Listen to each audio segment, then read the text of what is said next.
Kahit wala ako, ay iwanan nyo na lang sa bahay ko.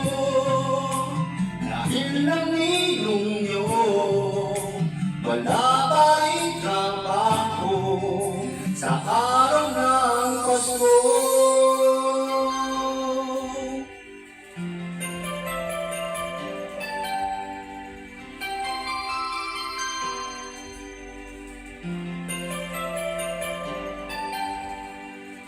Pasko na naman,